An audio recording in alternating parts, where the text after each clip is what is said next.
मध्य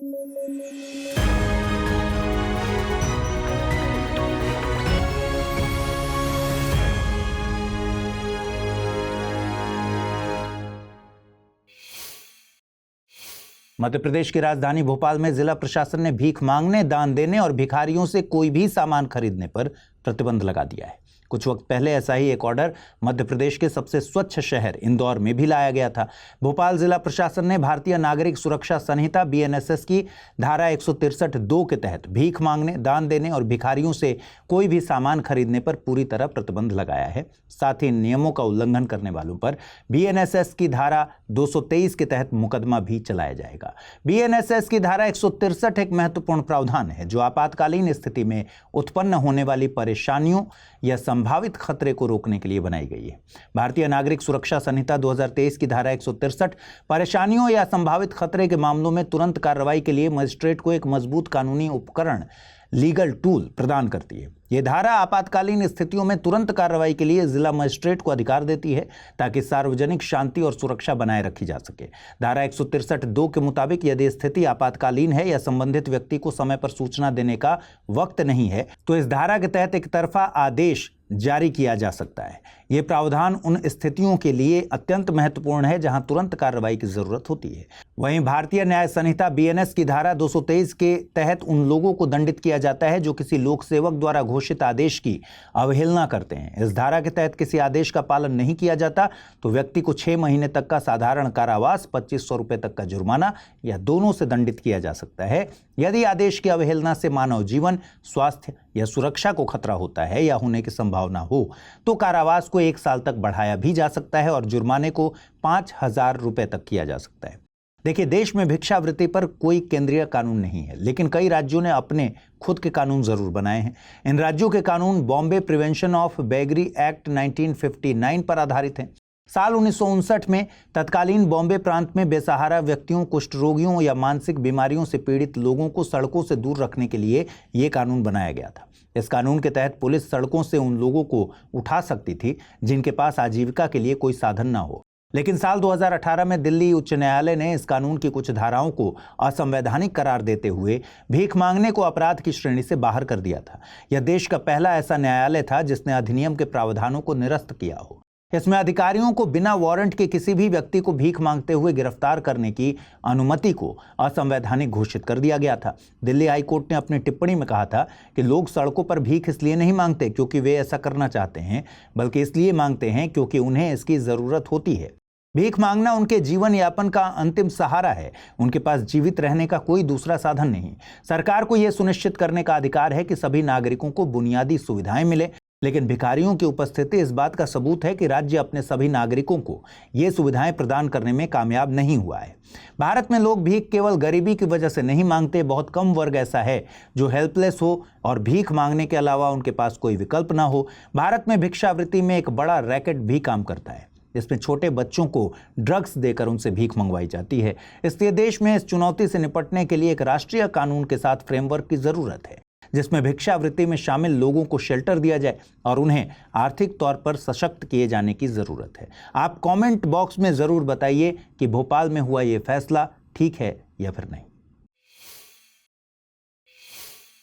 national manuscript mission या राष्ट्रीय पांडुलिपि मिशन NMM को स्वायत्त बनाने के लिए कुछ कदम उठाए गए हैं। दरअसल केंद्र ने एक विशेष वित्त समिति के माध्यम से इस संस्था को अगले 6 सालों में लगभग 500 करोड़ रुपए अलग से आवंटित किए हैं। NMM का गठन फरवरी 2003 में पर्यटन एवं संस्कृति मंत्रालय द्वारा किया गया था। ये एक यूनिक मिशन है जिसका मकसद भारत की विशाल पांडुलिपि संपदा को संरक्षित करना है। इस साल से NMM को सेंट्रल सेक्टर स्कीम के तौर पर रखा गया है। सेंट्रल सेक्टर स्कीम ऐसी स्कीम्स होती हैं जिन्हें पूरी तरह से केंद्रीय एजेंसीज द्वारा लागू किया जाता है। इन्हें स्पॉन्सर भी केंद्र सरकार के द्वारा ही किया जाता है। वर्तमान में NMM संस्कृति मंत्रालय के इंदिरा गांधी राष्ट्रीय कला केंद्र के तहत एक स्वतंत्र डिवीजन के तौर पर काम करता है। संस्कृति मंत्रालय के मुताबिक इस मिशन के तहत देश भर में करीब 5.2 मिलियन यानी करीब 52 लाख पांडुलिपियों का दस्तावेजीकरण किया गया है। इसने पांडुलिपियों के 90 मिलियन पन्नों को संरक्षित किया है और 3.5 लाख पांडुलिपियों का डिजिटलीकरण किया है। NMM का मिशन मोटो है conserving the past for the future. योजना का मकसद देश की पांडुलिपि विरासत को संरक्षित करना है। तो हमें मालूम होना चाहिए कि पांडुलिपि होती क्या है। कागज, छाल, कपड़े, धातु, ताड़ के पत्ते या किसी अन्य सामग्री पर ऐसी हस्तलिखित रचना पांडुलिपि हैं जो कम से कम 75 साल पुरानी हो, जिसकी महत्वपूर्ण वैज्ञानिक, ऐतिहासिक या सौंदर्य संबंधी वैल्यू हो। पांडुलिपियां सैकड़ों अलग अलग भाषाओं और लिपियों में पाई जाती हैं। लिथोग्राफ और प्रिंटेड वॉल्यूम्स पांडुलिपियां नहीं हैं। पांडुलिपियां ऐतिहासिक अभिलेखों जैसे चट्टानों पर शिलालेख, फरमान, राजस्व अभिलेखों से अलग होती हैं, जो इतिहास में घटनाओं या प्रक्रियाओं के बारे में प्रत्यक्ष जानकारी प्रदान करते हैं। पांडुलिपियों में ज्ञान सामग्री होती है। यहाँ पर एक और बात ध्यान रखिए कि हालिया बजट में एक ज्ञान भारतम मिशन का भी जिक्र किया गया है। बजट के मुताबिक ज्ञान भारतम मिशन का लक्ष्य 1 करोड़ से ज्यादा पांडुलिपियों को कवर करना है। यह शैक्षणिक संस्थानों, संग्रहालयों, पुस्तकालयों और निजी संग्रहकर्ताओं के पास मौजूद भारत की पांडुलिपि विरासत का सर्वेक्षण, दस्तावेजीकरण और संरक्षण करेगा। अब एनएमएम और ज्ञान भारतम दोनों के लक्ष्यों में समानता है। हालांकि अभी यह साफ नहीं कि दोनों मिशन एक साथ काम करेंगे या इन मिशन को अलग अलग रखा जाएगा। भारत बायोटेक ग्रुप की एक कंपनी है बायोवेट। कंपनी ने घोषणा की है कि उसकी lumpy skin disease LSD vaccine को CDSCO यानी central drug standards control organisation की तरफ से मंजूरी मिल गई है। बायो लंपी वैक्सीन नाम की इस वैक्सीन को ICAR यानी Indian council of agriculture research की मदद से तैयार किया गया है। वैक्सीन बहुत जल्द कमर्शियली उपलब्ध भी होगी। बीते 2 सालों में भारत में तकरीबन 2 लाख मवेशियों की मौत LSD के चलते हुई है। साथ ही बड़ी संख्या में मवेशियों की दुग्ध उत्पादन की क्षमता में कमी दर्ज की गई है। बायोलंपी वैक्सीन फ्रीज ड्राई फॉर्म में उपलब्ध होगी। ये एक सिंगल वैक्सीनेशन है जो 3 महीने से अधिक उम्र के मवेशियों को साल में 1 बार दिया जाता है। आपको बता दें कि LSD में मवेशियों के शरीर पर लंप हो जाते हैं जो कि बड़े जख्म में तब्दील होकर उनके स्वास्थ्य को प्रभावित करते हैं। इस बीमारी का फैलाव मक्खी, मच्छर और खून चूसने वाले कीटों के मवेशियों के डायरेक्ट संपर्क में आने पर होता है। इस संक्रामक बीमारी के लिए पॉक्स विराइडाई वायरस जिम्मेदार है। यह संक्रमण उच्च तापमान और उच्च आर्द्रता वाले क्षेत्रों से संबंधित है। इसके अलावा संक्रमित खाना या पानी पीने से भी मवेशियां इस रोग से प्रभावित हो सकती हैं। इसके चलते मवेशियों में बुखार, दुग्ध उत्पादन में कमी और खाने में कठिनाई होती है, जिससे स्वास्थ्य पर खराब प्रभाव के चलते मवेशियों की मौत हो जाती है। इस बीमारी को रोकने के लिए वैक्सीनेशन ही सबसे प्रभावी तरीका है। इन दिनों एक तकनीक खबरों में है, नाम है IVG यानी इन विट्रो गमेटोजेनेसिस। इस तकनीक में डॉक्टर त्वचा, बालों या रक्त से एकत्रित स्टेम सेल्स का उपयोग करते हैं। फिर उन्हें प्रजनन कोशिकाओं यानी कि एग या स्पर्म में चेंज किया जाता है। फिर इन्हें फर्टाइल करके एक एम्ब्रियो विकसित किया जाता है जिसे एक सरोगेट में इम्प्लांट किया जाता है जो फाइनली बच्चे को जन्म देती है। ये तकनीक इनफर्टाइल कपल, उम्रदराज महिलाओं और सेम सेक्स पार्टनर्स के लिए मददगार हो सकती है। ऐसे पुरुष जिनका स्पर्म काउंट कम है या ऐसी महिलाएं जिनके एग्स की क्वालिटी लो है, वे भी बच्चे पैदा कर सकते हैं। बस इसके लिए उनके एग्स और स्पर्म के बजाय स्टेम सेल्स का यूज किया जाएगा। अगर आपको ये तकनीक अभी कागजी लग रही है तो एक फैक्ट सुनिए। जापान की क्यूशू यूनिवर्सिटी में इस तकनीक की मदद से एक चूहे को पैदा किया गया है। साथ ही यूके के human fertilisation and embryo authority का कहना है कि अगले 3 सालों में इंसान पर यह प्रयोग संभव हो सकता है। इस तकनीक को लेकर विशेषज्ञों के कई कयास भी हैं। जैसे ह्यूमंस पर एक्सपेरिमेंट के बाद ये देखना होगा कि इनसे पैदा होने वाला बेबी नॉर्मल है या फिर नहीं। दूसरा, इसमें एक एथिकल कंसर्न ये भी है कि अगर इस तकनीक में सब कुछ सामान्य रहा तो हो सकता है लोग नेचुरल तरीके से कंसीव करना ही बंद कर दें। वहीं इस तकनीक के कॉस्टली होने का भी अनुमान लगाया जा रहा है। देखिए, इनफर्टिलिटी से निपटने के लिए एक तकनीक और मौजूद है जिसे IVF कहा जाता है। IVF यानी in vitro fertilisation assisted reproductive technology का एक प्रकार है। इसमें मेडिसिन और सर्जिकल तरीकों का उपयोग करके एग को फर्टिलाइज किया जाता है। इसमें फीमेल के एग को मेल के स्पर्म से लैब में फर्टिलाइज किया जाता है। साथ ही फर्टिलाइज एग को यूट्रस में इम्प्लांट किया जाता है। आमतौर पर जो कपल्स बेबी को नेचुरल तरीके से कंसीव नहीं कर पा रहे होते हैं, उनके ही एग और स्पर्म को लेकर लैब में फर्टिलाइजेशन का काम किया जाता है। लेकिन बेबी चाहने वाले पेरेंट्स को अगर कोई इस तरीके की समस्या है जो जेनेटिक है और बच्चे को हो सकती है, तो किसी दूसरे का एग या स्पर्म भी यूज किया जा सकता है। लेकिन इस तकनीक में फीमेल के एग को ही फर्टिलाइज किया जाता है। वहीं उम्र बढ़ने के साथ महिलाओं के एग्स की संख्या कम होने लगती है, इसलिए IVF भी एक सीमित तौर पर ही मदद कर पाती है। IVG में ऐसी कोई बाध्यता नहीं है, इसलिए ये महिलाओं को उनके मदरहुड की उम्र चुनने के लिए मददगार साबित हो सकती है।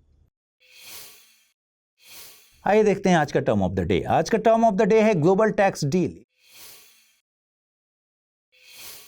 इसे ग्लोबल कॉर्पोरेट टैक्स डील या फिर ग्लोबल मिनिमम टैक्स भी कहते हैं। इसकी शुरुआत इस बात से हुई कि बड़ी कंपनीज दुनिया भर में बिजनेस के जरिए खूब पैसे कमाती हैं, लेकिन टैक्स में इनका योगदान नहीं होता। इसके चलते OECD यानी organisation for economic cooperation and development के लीडरशिप में दुनिया भर के 139 देशों के बीच एक समझौते को लेकर सहमति बनी और इसी समझौते को ग्लोबल टैक्स डील कहा गया।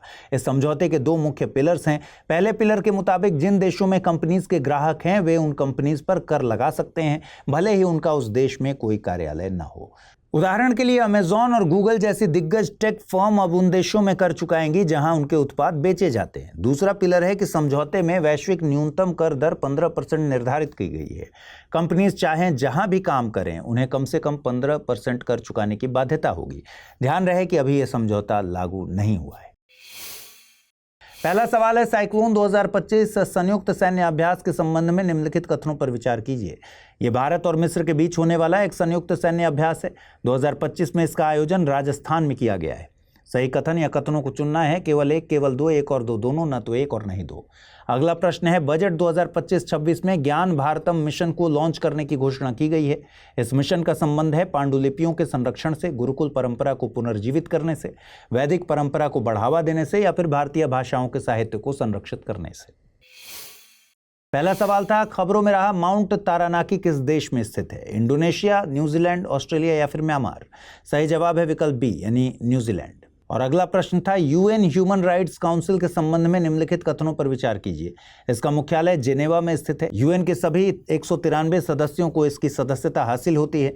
उपर्युक्त में से सही कथन या कथनों को चुनना था, केवल एक, केवल दो, एक और दो, दोनों, न तो एक नहीं दो। सही जवाब है विकल्प ए यानी केवल पहला कथन सही है।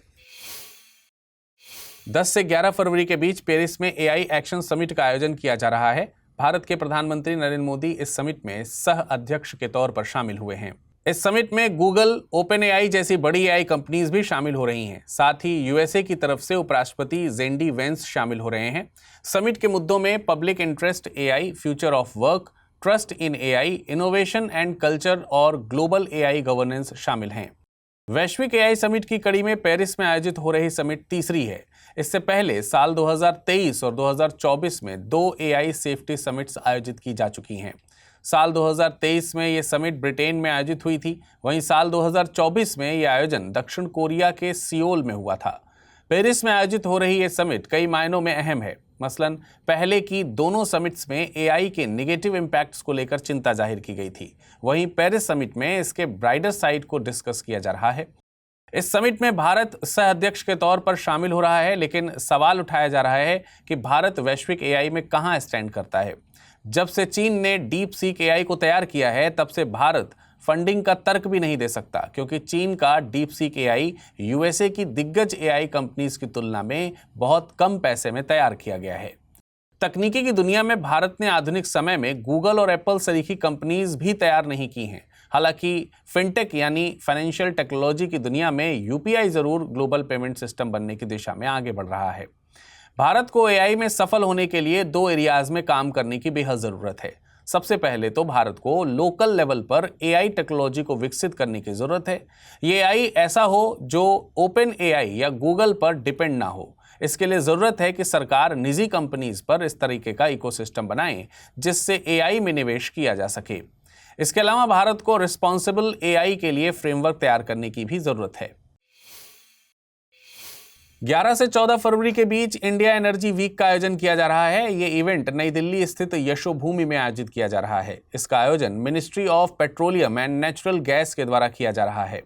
India energy week event international energy companies को एनर्जी वैल्यू चेन के हर पहलू से जुड़ने के लिए एक मंच मुहैया कराता है। सम्मेलन की प्रमुख थीम्स में energy security, transition, resilience, innovation and digital advanceness शामिल हैं।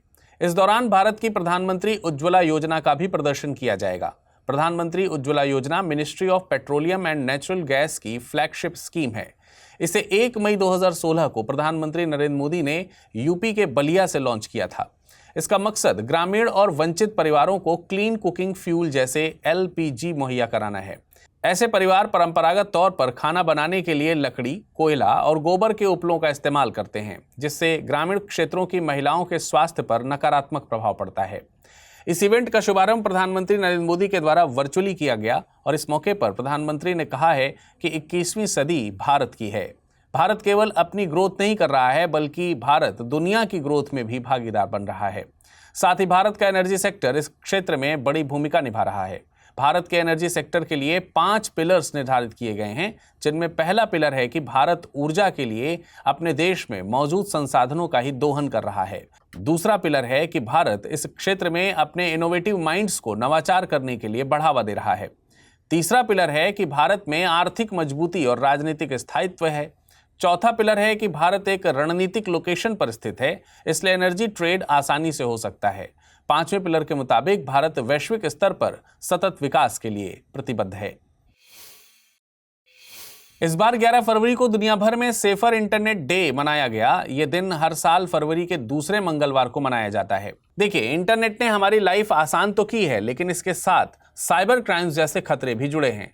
इस दिन का मकसद इंटरनेट सेफ्टी को लेकर अवेयरनेस बढ़ाने से है। 2025 के लिए इस दिन की theme together for a better internet रखी गई है।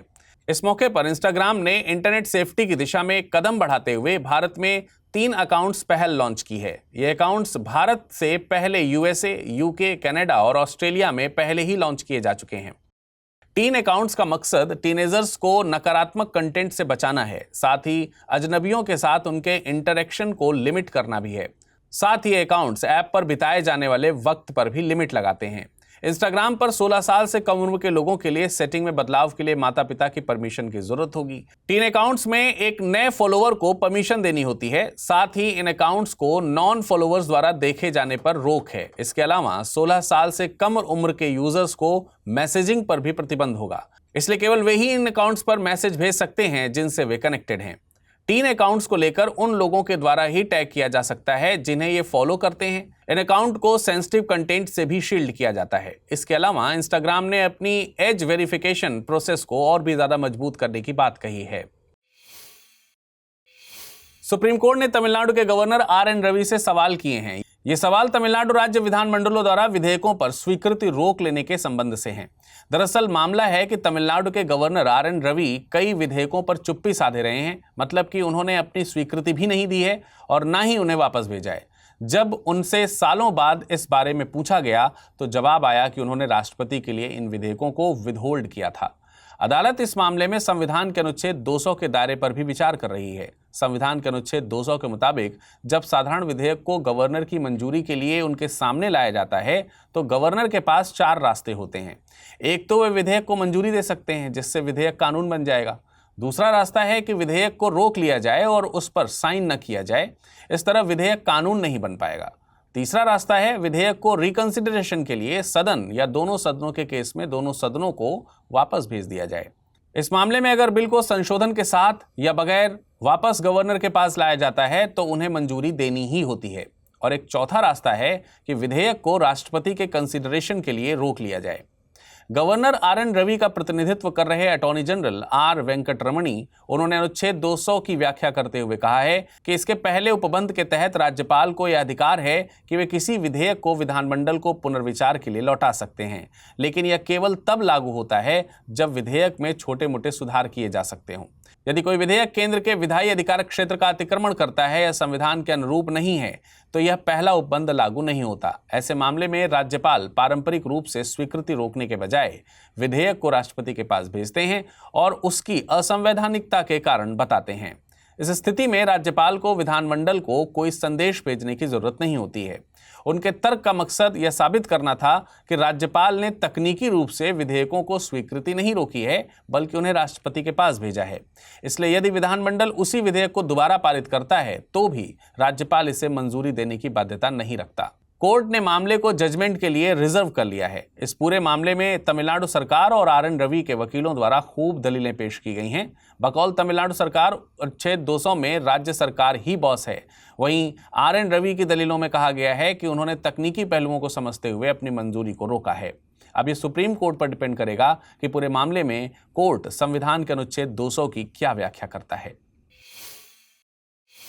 आइए अब नजर डालते हैं आज के टर्म ऑफ द डे पर। आज का टर्म ऑफ द डे है dark sky park. Dark sky park night sky या रात्रिकालीन आकाश को आर्टिफिशियल लाइट से होने वाले प्रदूषण से संरक्षित करने के मकसद से डिजिग्नेट किया गया क्षेत्र है। इन क्षेत्रों के चलते एक ऐसा वातावरण तैयार होता है जो लोकल इकोलॉजिकल सिस्टम को पनपने में मदद करता है। जनवरी 2024 में पेंच टाइगर रिजर्व को भारत का पहला डार्क स्काई पार्क घोषित किया गया था। यह एशिया का 5वां डार्क स्काई पार्क है। खबरों में रहा नेटजारिम कॉरिडोर किस क्षेत्र से संबंधित है? इजराइल गजा, आर्मेनिया अजरबैजान, रूस यूक्रेन या फिर उत्तर कोरिया दक्षिण कोरिया? अगला प्रश्न है, प्रधानमंत्री उज्ज्वला योजना किस मंत्रालय की फ्लैगशिप स्कीम है? महिला एवं बाल विकास मंत्रालय, नवीन एवं नवीकरणीय ऊर्जा मंत्रालय, पेट्रोलियम एवं प्राकृतिक गैस मंत्रालय या फिर उर्वरक मंत्रालय? साइक्लोन 2025 संयुक्त सैन्य अभ्यास के संबंध में निम्नलिखित कथनों पर विचार कीजिए। यह भारत और मिस्र के बीच होने वाला एक संयुक्त सैन्य अभ्यास है। 2025 में इसका आयोजन राजस्थान में किया गया है। उपयुक्त में से सही कथन या कथनों का चुनाव कीजिए। केवल एक, केवल दो, एक और दो दोनों, ना तो एक ना ही दो। इसका सही जवाब है विकल्प सी, यानी दोनों कथन सही हैं। अगला प्रश्न है, बजट 2025-26 में ज्ञान भारतम मिशन को लॉन्च करने की घोषणा की गई है। इस मिशन का संबंध है पांडुलिपियों के संरक्षण से, गुरुकुल परंपरा को पुनर्जीवित करने से, वैदिक परंपरा को बढ़ावा देने से या फिर भारतीय भाषाओं के साहित्य को संरक्षित करने से। इसका सही जवाब है विकल्प ए, यानी पांडुलिपियों के संरक्षण से। लैटिन अमेरिकी देश पनामा चीन के BRI यानी बेल्ट एंड रोड इनिशिएटिव से बाहर हो गया है। दरअसल 2017 में पनामा BRI को ज्वाइन करने वाला पहला लैटिन अमेरिकी देश बना था। चीन का आरोप है कि यूएसए ने पनामा पर दबाव बनाकर उसे BRI छोड़ने पर मजबूर किया है। हालांकि पनामा के राष्ट्रपति होसे राउल मुलिनो ने इस बात से इनकार किया है, लेकिन पनामा का यह फैसला एक ऐसे वक्त पर आया है जब यूएसए के राष्ट्रपति डोनाल्ड ट्रंप ने चिल्ला चिल्ला कर दुनिया को यह बताया है कि पनामा नहर पर चीन का नियंत्रण है। ट्रंप ने अपने उद्घाटन भाषण में दावा किया था कि पनामा ने अपने निष्पक्ष रहने के वादे को तोड़ा है और पनामा नहर का संचालन चीन कर रहा है। उन्होंने ये तक आरोप लगाया था कि यूएसए के मालवाहक जहाजों से ज्यादा फीस वसूली जा रही है। डोनाल्ड ट्रंप ने पनामा से साफ साफ कहा है कि या तो वह यूएसए के जहाजों से वसूली जाने वाली फीस कम करे या पनामा नहर को यूएसए को वापस कर दे। देखिए, पनामा नहर दुनिया के सबसे महत्वपूर्ण कॉमर्शियल वाटरवेज में से एक है। यह नहर अटलांटिक और प्रशांत महासागरों के बीच माल की आवाजाही में लगने वाले समय को बहुत कम कर देती है। पनामा नहर को 1904 से 1914 के बीच बनाया गया था। इसके निर्माण में यूएसए की अहम भूमिका थी। पनामा नहर से पहले किसी जहाज को यूएसए की न्यूयॉर्क सिटी से सैन फ्रांसिस्को जाने के लिए 13,100 नॉटिकल मील की यात्रा करनी होती थी। इस यात्रा में दक्षिण अफ्रीका महाद्वीप के एकदम एक छोर से गुजरना होता था। वहीं पनामा नहर बनने के बाद यह यात्रा केवल 5,200 नॉटिकल मील से पूरी की जा सकती है। वर्ष 1903 तक पनामा पर कोलंबिया का नियंत्रण था। यूएसए समर्थित एक तख्ता पलट के जरिए पनामा को स्वतंत्रता हासिल हुई थी। इसके बाद ही यूएसए ने पनामा नहर का निर्माण शुरू किया था। हालांकि बाद में टोरिज़ो-स्कार्डर संधि के द्वारा 31 दिसंबर सन 1999 से इस नहर पर पनामा का नियंत्रण हो गया। अगर पनामा नहर की न्यूट्रलिटी या तटस्थता को कोई खतरा होता है तो इस संधि के जरिए यूएसए को पनामा नहर की सैन्य रक्षा की शक्ति भी मिली हुई है। इसलिए जब डोनाल्ड ट्रंप ने पनामा पर चीन को तवज्जो देने के आरोप लगाए तो कहा जा सकता है कि इस संधि के चलते पनामा ने BRI को छोड़ने का फैसला किया होगा। शाही क्षेत्रों में बेघर व्यक्तियों के आश्रय के अधिकार से संबंधित मामलों की सुनवाई के दौरान सुप्रीम कोर्ट ने फ्रीबीज को लेकर टिप्पणी की है। जस्टिस BR गवई और AG मसीह की बेंच ने यह कमेंट किया है। कोर्ट के मुताबिक चुनाव से पहले घोषित होने वाली इन फ्रीबीज के चलते लोग काम नहीं करना चाहते क्योंकि उन्हें मुफ्त में राशन और पैसा मिलता है। कोर्ट ने सवाल उठाते हुए कहा है कि क्या फ्रीबीज से बेहतर ये नहीं होगा कि उन्हें समाज की मुख्य धारा का हिस्सा बनाया जाए और राष्ट्र के विकास में योगदान करने की अनुमति दी जाए। इस मामले में केंद्र सरकार की तरफ से अटॉर्नी जनरल R वेंकट रमणी ने अपने पक्ष को रखा। उनके मुताबिक केंद्र सरकार शहरी गरीबी उन्मूलन मिशन को अंतिम रूप देने की प्रक्रिया में है। इस मिशन में शहरी बेघरों के आश्रय के प्रावधान सहित विभिन्न मुद्दों का समाधान किया जाएगा। देखिए, केंद्र सरकार ने अभी हाल ही में लोकसभा में new mission on urban poverty evaluation के संबंध में जानकारी पेश की थी, जिसके मुताबिक 1 अक्टूबर 2024 से इस मिशन को पायलट बेसिस पर लॉन्च किया गया है।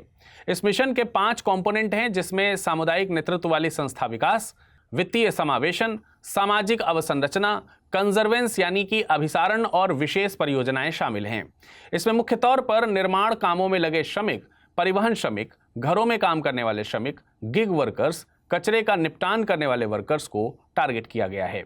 इस मिशन का मकसद शहरी गरीबी का उन्मूलन करना है। कोर्ट ने मामले की सुनवाई 6 हफ्ते बाद की तय की है। अब आपके मन में एक सवाल उठता होगा कि कोर्ट को जनता के लिए चलाई जा रही वेलफेयर स्कीम से आपत्ति नहीं है, तो फिर फ्रीबीज से आपत्ति क्यों है? देखिए, जनता के कल्याण के मकसद से लॉन्च की गई योजनाएं और फ्रीबीज में अंतर होता है। फ्रीबीज बहुत कम वक्त के लिए एक टारगेटेड वर्ग को दी जाने वाली सुविधा है, जिसमें फ्री में लैपटॉप देना, साइकिल देना या बिजली पानी मुफ्त कर देना जैसी सुविधाएं शामिल की जाती हैं। फ्रीबीज एक डिपेंडेंसी क्रिएटिव करती है, जिसके चलते लोगों में काम करने का मोटिवेशन कम होता है। साथ ही सेंस ऑफ रिस्पॉन्सिबिलिटी में भी कमी देखी गई है। मुफ्त में मिलने वाली बिजली की बर्बादी जैसे मामले भी देखे गए हैं, जबकि कल्याणकारी योजनाओं को सामाजिक न्याय, समानता और मानव विकास के मकसद से लॉन्च किया जाता है। ये योजनाएं लॉन्ग टर्म में नागरिकों के लिए प्लान करके लॉन्च की जाती हैं, जैसे कि mid day meal scheme, MNREGA और प्रधानमंत्री उज्ज्वला योजना। फ्रांस के पेरिस में आयोजित हुई एआई एक्शन समिट समाप्त हो गई है। इस समिट में प्रधानमंत्री नरेंद्र मोदी सह अध्यक्ष के तौर पर शामिल हुए थे।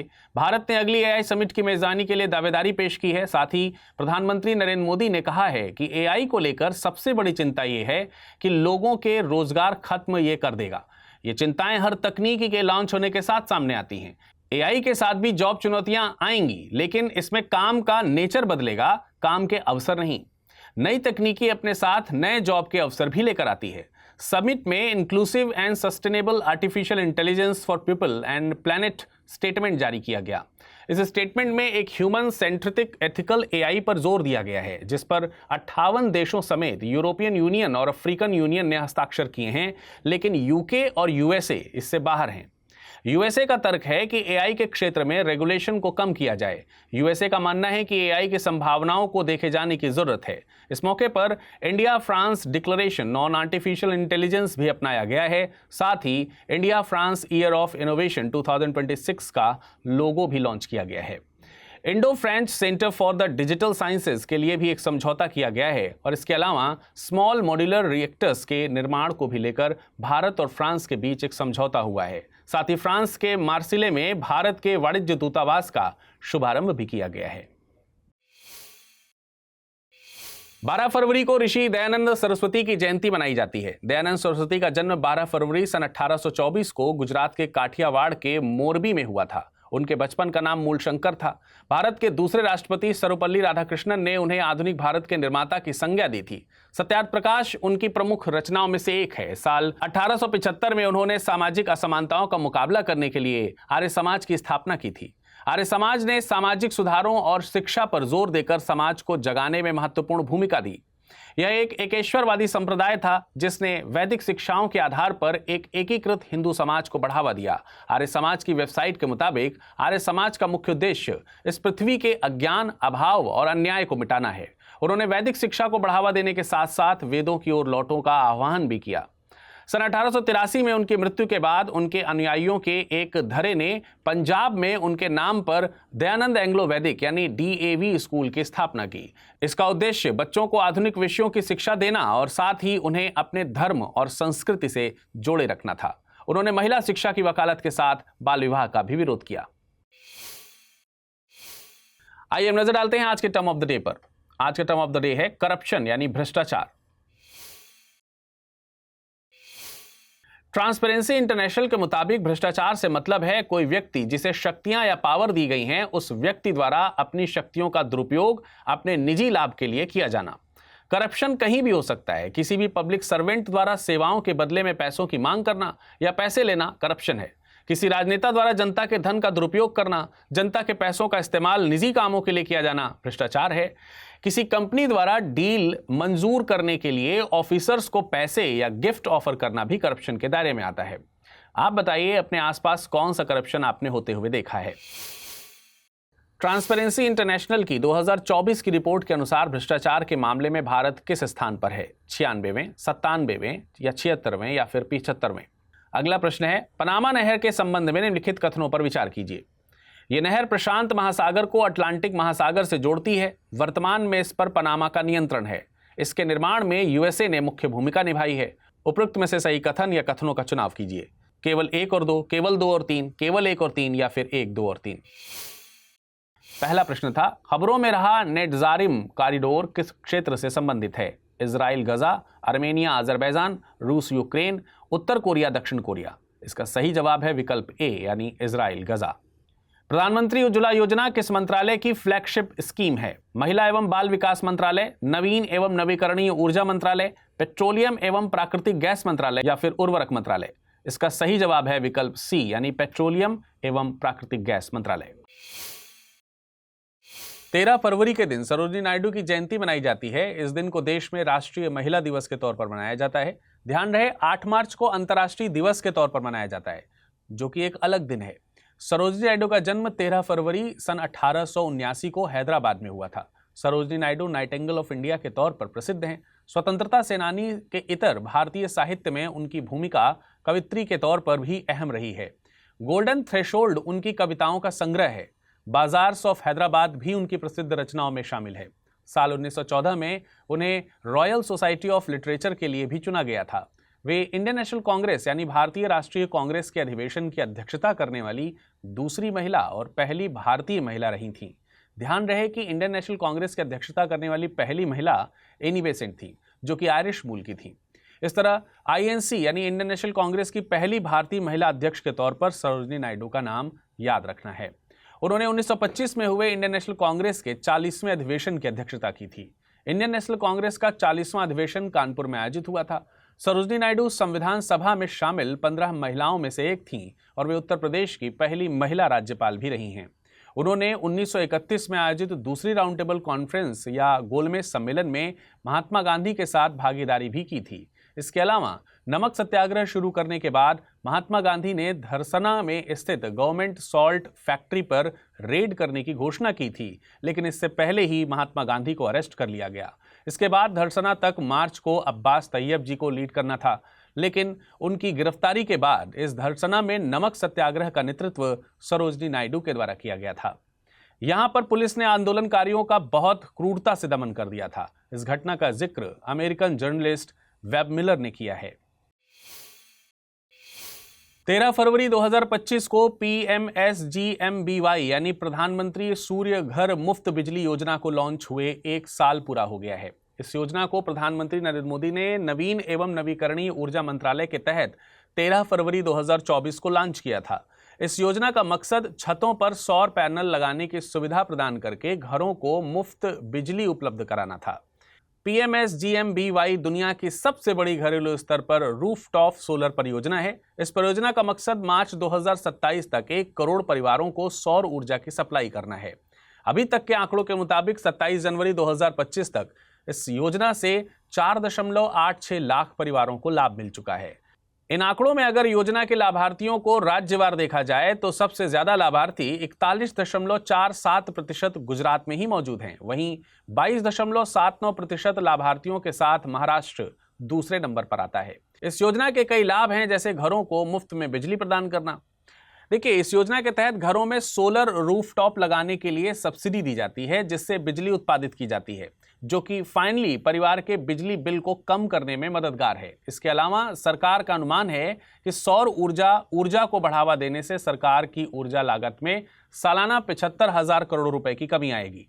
सौर ऊर्जा नवीकरणीय ऊर्जा का एक विकल्प है। इससे नवीकरणीय ऊर्जा के उपयोग को बढ़ावा मिलेगा। साथ ही जीवाश्म ईंधनों पर निर्भरता कम होने से कार्बन उत्सर्जन में भी कमी दर्ज की जाएगी। इस योजना का लाभ लेने के लिए परिवार को भारत का नागरिक होना चाहिए, परिवार के पास अपना घर होना चाहिए जिसमें छत हो और छत सोलर पैनल के इंस्टॉलेशन के लिए सुटेबल हो। साथ ही परिवार के पास एक वैलिड इलेक्ट्रिसिटी कनेक्शन होना चाहिए। इसके अलावा यह भी एक शर्त है कि फैमिली ने पहले से कोई सोलर सब्सिडी स्कीम का लाभ ना लिया हो। पिछले बुलेटिन में मैंने बताया था कि प्रधानमंत्री नरेंद्र मोदी फ्रांस की यात्रा पर थे। पेरिस में आयोजित हुए AI एक्शन समिट में उन्होंने सह-अध्यक्ष के तौर पर भागीदारी की थी। इस बैठक की साइडलाइंस पर भारत और फ्रांस ने IMEC यानी India middle east Europe corridor पर साथ में काम करने और इसे तेजी से लागू करने पर सहमति जताई है। देखिए, साल 2023 में भारत ने नई दिल्ली में G20 की बैठक की मेजबानी की थी। उस दौरान ही IMEC को लॉन्च किया गया था। इसके जरिए भारत को समुद्र और जमीन के रास्ते यूरोप से जोड़ने की योजना है। भारत और फ्रांस दोनों ने माना है कि भारत और यूरोप की समृद्धि में यह प्रोजेक्ट मददगार साबित होगा। इस प्रोजेक्ट में इजराइल के रास्ते भारत को यूरोप से जोड़ना है, लेकिन इजराइल में गजा संघर्ष चल रहा है, जिसके चलते प्रोजेक्ट में काम में देरी हुई है। इस कॉरिडोर में Bharat, UAE, Saudi Arab, European Union, France, Italy, Germany और USA शामिल हैं। कॉरिडोर में railway line, shipping lines, high speed data cable और एनर्जी पाइपलाइंस को शामिल किया गया है। इसके तहत व्यापार और सेवाओं का मूवमेंट भारत, UAE, सऊदी अरब, जॉर्डन, इजराइल के रास्ते यूरोप तक किया जाएगा। IMEC भू राजनीतिक तौर पर इतना ज्यादा महत्वपूर्ण है कि वैश्विक स्तर पर इसे चीन के BRI के काउंटर के तौर पर देखा जा रहा है। अवसंरचना और कनेक्टिविटी के लिहाज से अहम होने के साथ साथ इसकी भू रणनीतिक महत्ता भी है। दरअसल इसमें 2 कॉरिडोर हैं। एक ईस्ट कॉरिडोर है जिसमें भारत को अरेबियन गल्फ से जोड़ा जाएगा और दूसरा नॉर्थ कॉरिडोर है जिसमें अरेबियन गल्फ को यूरोप से जोड़ा जाएगा। इस कॉरिडोर से एशिया, अरेबियन गल्फ और यूरोप के आर्थिक एकीकरण की संभावना जताई जा रही है। हालिया बजट के दौरान वित्त मंत्री ने अपने भाषण में इस कॉरिडोर का जिक्र करते हुए कहा था कि इतिहास याद रखेगा कि इस कॉरिडोर की शुरुआत भारत की धरती से हुई है। हाल ही में चुनाव आयोग ने एटलस 2024 रिपोर्ट जारी की है। ये एटलस दरअसल चुनाव आयोग द्वारा जारी चुनावी आंकड़ों का एक कनेक्शन है। इसके मुताबिक 2024 के लोकसभा चुनाव कुल मतदाताओं की संख्या के लिहाज से सबसे बड़े थे। मतदाताओं के आंकड़ों में इन चुनावों में G7 देशों के संयुक्त मतदाताओं से 1.5 गुना और यूरोपीय संघ के कुल मतदाताओं से 2.5 गुना मतदाता ज्यादा शामिल हुए थे। वहीं वर्तमान यानी 18वीं लोकसभा में 543 सदस्यों में से 74 महिला सदस्य हैं। इनमें से सबसे ज्यादा महिला सांसद पश्चिम बंगाल से हैं। वहीं पुरुष सांसदों के मामले में उत्तर प्रदेश पहले नंबर पर है। उत्तर प्रदेश की लोकसभा में 80 सीट हैं, जिनमें से 73 पुरुष सांसद 18वीं लोकसभा में शामिल हैं।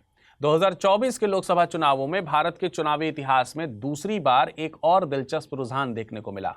राष्ट्रीय स्तर पर महिला मतदाता भागीदारी दर पुरुष मतदाताओं से ज्यादा रही। पुरुषों के 65.55% के मुकाबले में महिला मतदाता मतदान 65.78% रहा। महिला और पुरुष मतदाताओं की भागीदारी का अंतर 0.23% रहा। एटलस के मुताबिक 2024 के लोकसभा चुनाव में उम्मीदवारों ने प्रचार पर औसतन 57.2 लाख खर्च किए। वहीं कांग्रेस पार्टी के शशि थरूर ने 94.89 लाख रुपए के साथ सबसे ज्यादा व्यक्तिगत खर्च बताया। वहीं तृणमूल कांग्रेस की प्रतिमा मंडल ने सबसे कम केवल 12,500 रुपए खर्च किए। लोकसभा क्षेत्र के लिहाज से सबसे ज्यादा खर्च पंजाब के फरीदकोट में किया गया था। वहीं सबसे कम खर्च नागालैंड सीट पर दर्ज किया गया। आइए नजर डालते हैं आज के टर्म ऑफ द डे पर। आज का टर्म ऑफ द डे है स्पाइसेड।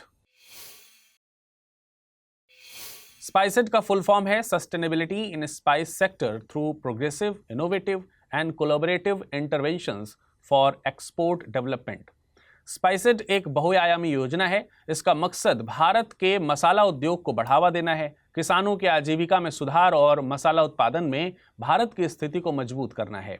इस योजना को मसाला बोर्ड, स्पाइसेस बोर्ड के द्वारा लॉन्च किया गया है। स्पाइसेस बोर्ड भारत सरकार के वाणिज्य एवं उद्योग मंत्रालय के तहत एक स्वायत्त संस्था है। हाल ही में दुनिया का पहला hybrid quantum super computer Reimei launch किया गया था। यह किस देश के द्वारा लॉन्च किया गया? जापान, USA, चीन या फिर भारत? अगला प्रश्न है, दर्शना सत्याग्रह का संबंध है भारत छोड़ो आंदोलन से, नमक सत्याग्रह से, स्वदेशी आंदोलन से या फिर रॉलेट सत्याग्रह से?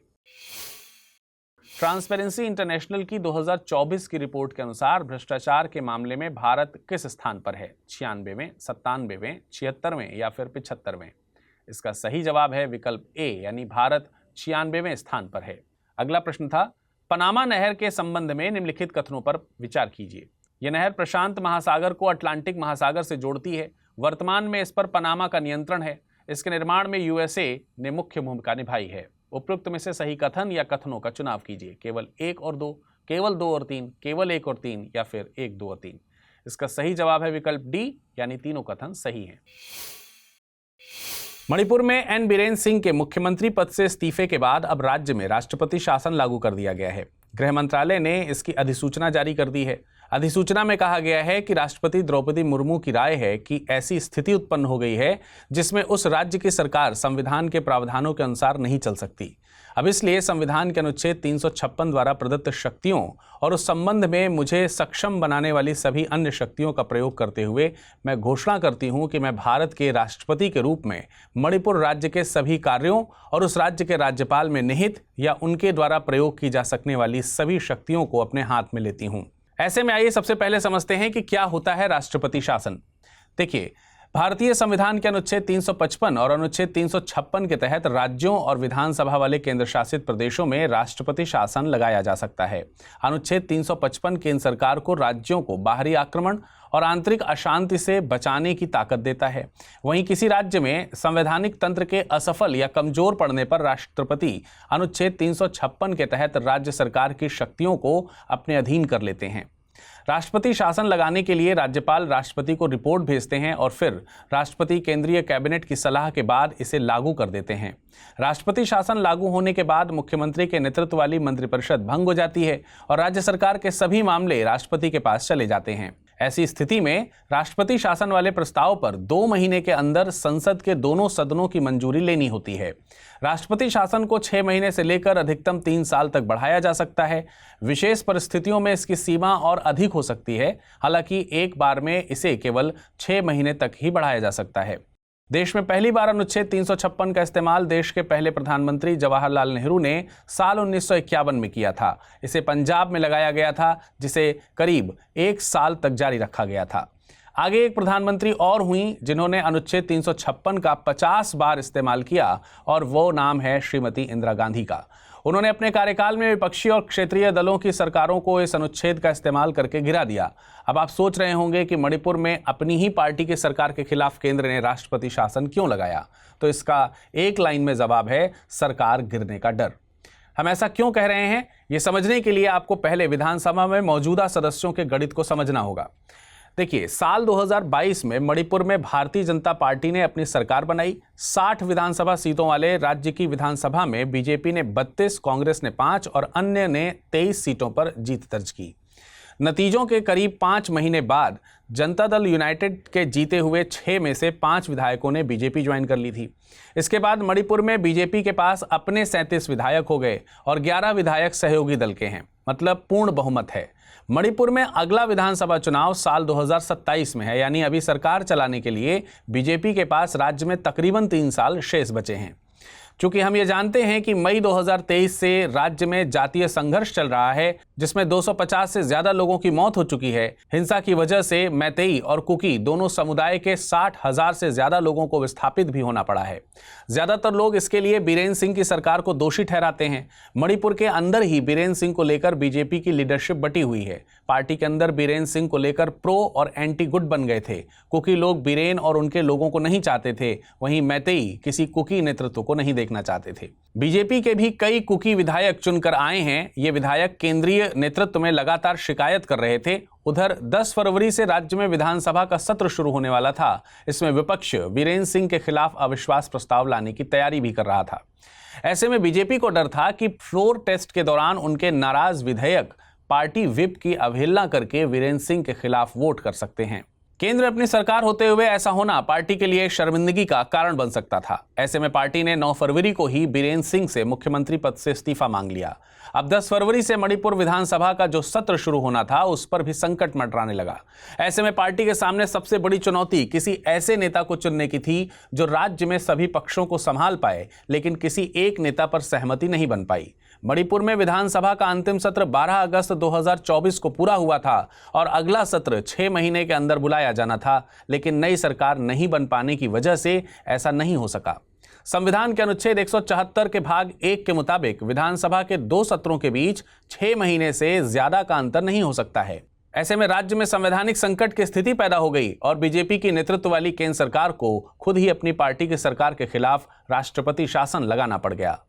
2014 में केंद्र में नरेंद्र मोदी की सत्ता संभालने के बाद यह पहला अवसर है जब उन्हें अपने ही शासन वाले राज्य में राष्ट्रपति शासन को लगाने के लिए मजबूर होना पड़ा है। मणिपुर देश में उन राज्यों में से है जहां राष्ट्रपति शासन की सबसे ज्यादा घटनाएं हुई हैं। यह 11वीं बार है जब राष्ट्रपति शासन मणिपुर में लगाया गया है।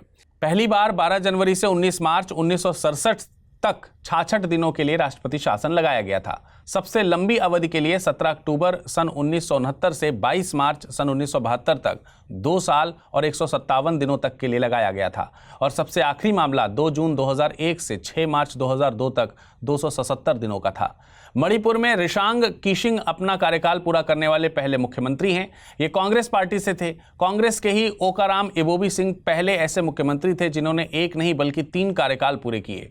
अब देखना दिलचस्प होगा कि मणिपुर की राजनीति कैसे आगे किस प्रकार से करवट लेगी।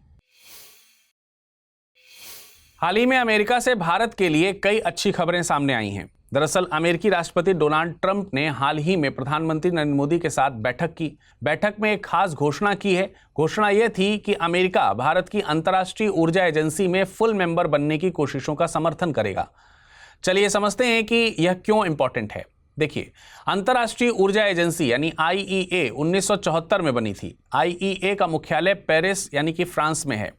यह एक अंतर्राष्ट्रीय संगठन है जिसका मकसद है ऊर्जा सुरक्षा और सतत ऊर्जा विकास को बढ़ावा देना। और आसान भाषा में समझें तो यह एजेंसी ऊर्जा संकट के समय देशों को मदद देती है, ऊर्जा के सही उपयोग के लिए मार्गदर्शन करती है और रिन्यूएबल एनर्जी की दिशा में रिसर्च को प्रमोट करती है। IEA देशों को यह भरोसा दिलाती है कि इनकी एनर्जी सप्लाई हमेशा बनी रहे, खासकर संकट के समय। अब मान लीजिए अगर किसी देश की तेल की सप्लाई रुकी हो तो IEA उस देश की मदद करेगी ताकि वह दूसरी जगह से तेल लाकर अपनी ज़रूरतों को पूरा कर सके। इसके अलावा IEA के सदस्य देशों के बीच सहयोग ज़बरदस्त लेवल का होता है।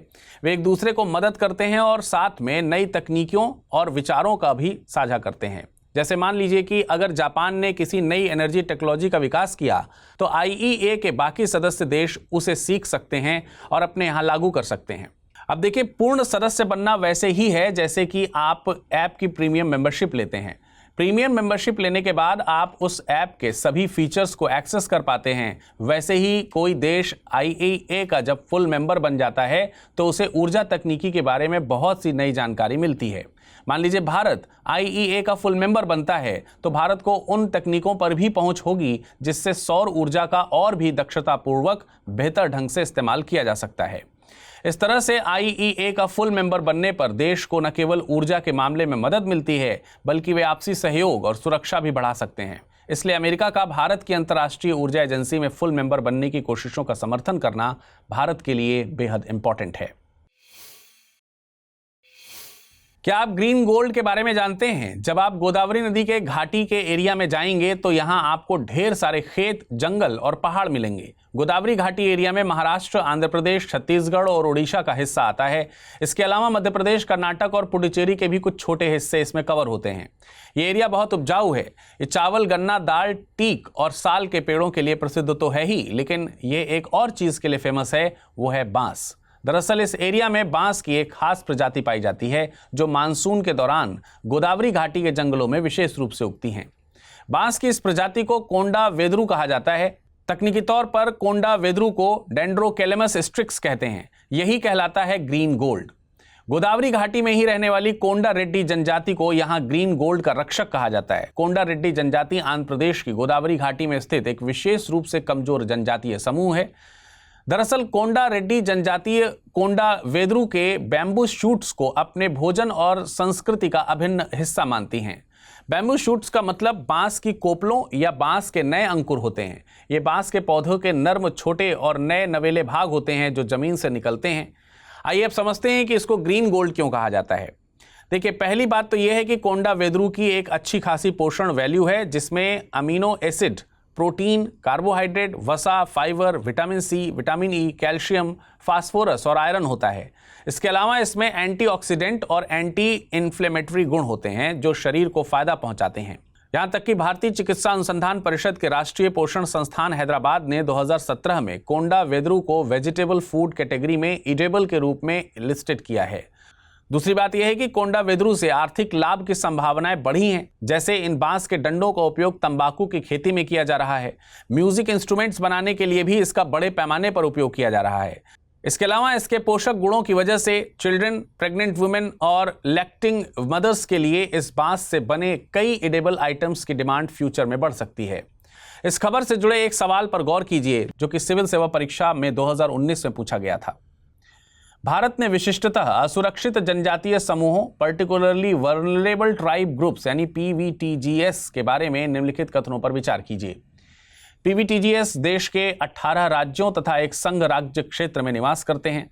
स्थिर या कम होती जनसंख्या पीवीटीजी स्थिति के निर्धारण के मानदंडों में से एक है। देश में अब तक 95 पीवीटीजीज आधिकारिक रूप से अधिसूचित हैं। और चौथा, पीवीटीजीज की सूची में इरूलार और कोंडा रेड्डी जनजातियां शामिल हो गई हैं। उपयुक्त में से कौन सा या कौन से कथन सही है या हैं 1, 2, 3, 2, 3 और 4, 1, 2 और 4 या फिर 1, 3 और 4? इसका सही विकल्प है विकल्प सी यानी तीसरा कथन सही है, क्योंकि देश में कुल पीवीटीजीज की संख्या 75 है। उधर प्रधानमंत्री नरेंद्र मोदी अपनी 2 दिनों की आधिकारिक यात्रा पर अमेरिका में हैं। वहां उन्होंने अमेरिकी राष्ट्रपति डोनाल्ड ट्रंप के साथ मुलाकात की और कई अहम मुद्दों पर चर्चा की। इस दौरान भारत और अमेरिका के बीच व्यापार और रक्षा के साथ साथ अप्रवासियों के मुद्दे पर भी बातचीत हुई है। आखिर में प्रधानमंत्री नरेंद्र मोदी ने अमेरिका के राष्ट्रपति डोनाल्ड ट्रंप के साथ कई अहम समझौतों पर हस्ताक्षर किए हैं।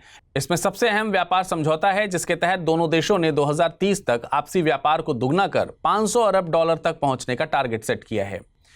दोनों देशों ने इस साल के अंत तक पहले चरण के व्यापार समझौते को पूरा करने पर सहमति भी जताई है। इस समझौते के तहत भारत अब अमेरिका से और अधिक तेल और गैस खरीदेगा और अमेरिका को भारत के लिए तेल और गैस के प्रमुख सप्लायर के रूप में पुनर्स्थापित करेगा।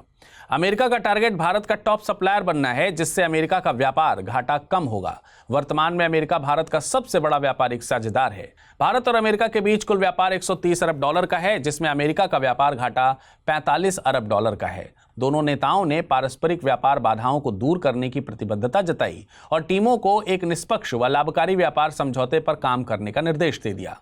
इसके तहत बाजार में पहुंच आसान बनाने, टैरिफ कम करने और आपूर्ति श्रृंखला को मजबूत करने के लिए तमाम मुद्दों पर काम किया जाएगा।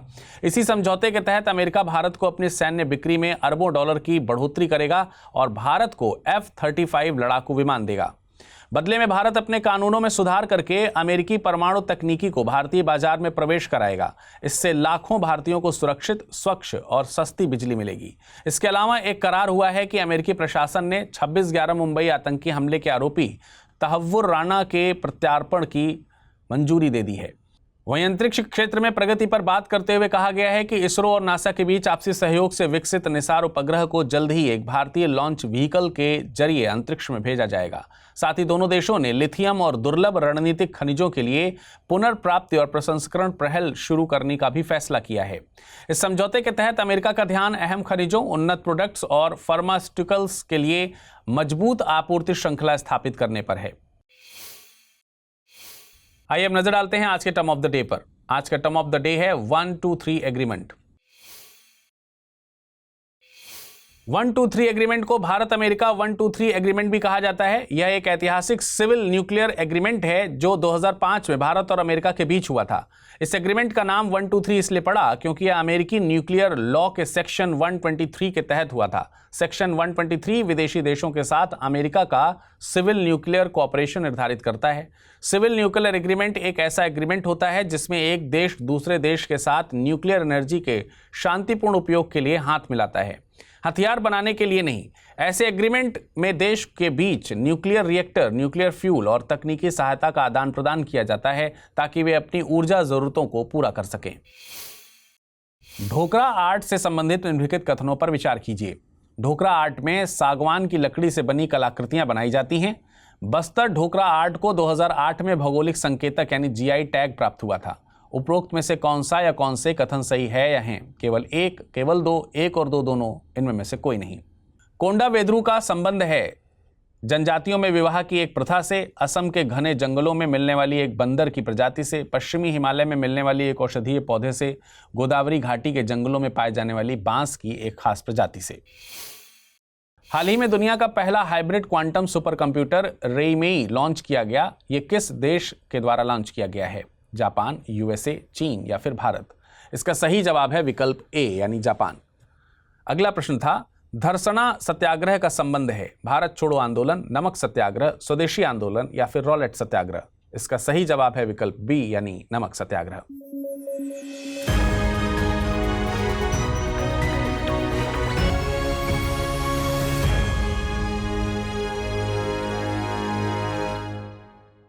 हिंदी में यूपीएससी की तैयारी से संबंधित प्रोग्राम्स को देखने के लिए सब्सक्राइब करें स्टडी IQ IAS हिंदी।